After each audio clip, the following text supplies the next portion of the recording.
运20为苏30战斗机实施空中加油的视频最近曝光，这对中国空军具有什么样的意义呢？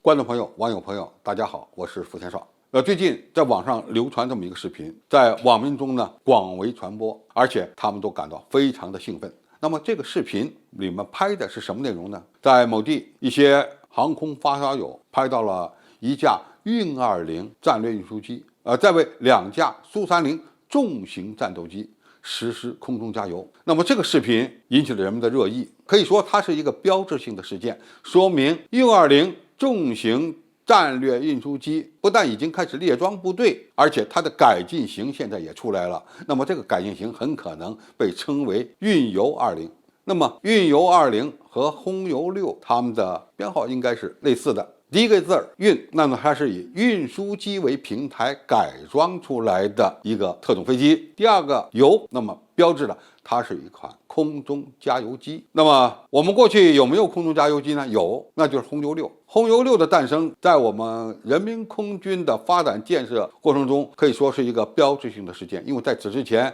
我们没有空中加油机，从而呢，让我们的战机能够飞得更远，载弹量更大，留空时间呢也有较大幅度的增长。它对于提高一支航空兵部队的综合作战能力，特别是远程打击能力，应该说贡献非凡。到目前为止，世界上只有4个国家独立研制出了自己的空中加油机、空中加油系统，那就是美国、俄罗斯、英国和中国。其他国家呢，可能也装备了一些空中加油机，但是这些空中加油机要么平台是从这几大国购买的，或者呢，他们引进了这几大国研发的空中加油吊舱，改装在了自己的大型飞机上。中国空军和海军航空兵在较长的一段时间内呢，一直使用的是轰油6空中加油机。那么轰油6空中加油机实际上只解决了我们空中加油能力有无的问题，但是它也存在着比较大的缺陷，因为轰油6它本身的载油量比较小，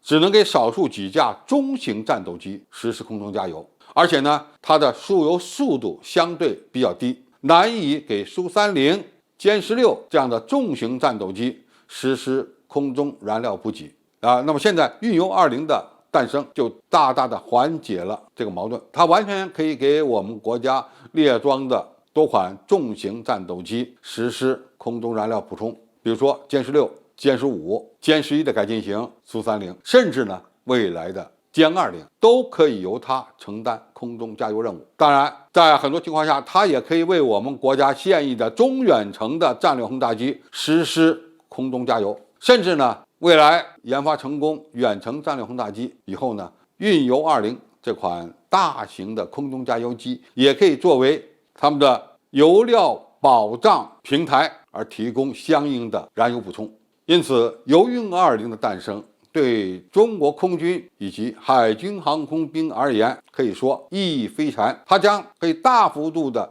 提升我军的战略投送能力。一个呢，运输机由于进行了空中加油，它们能飞得更远，而作战飞机由于实施了空中加油，它们攻击的区域就可以成倍的增加，而且呢，它们还能保证我军的战术型飞机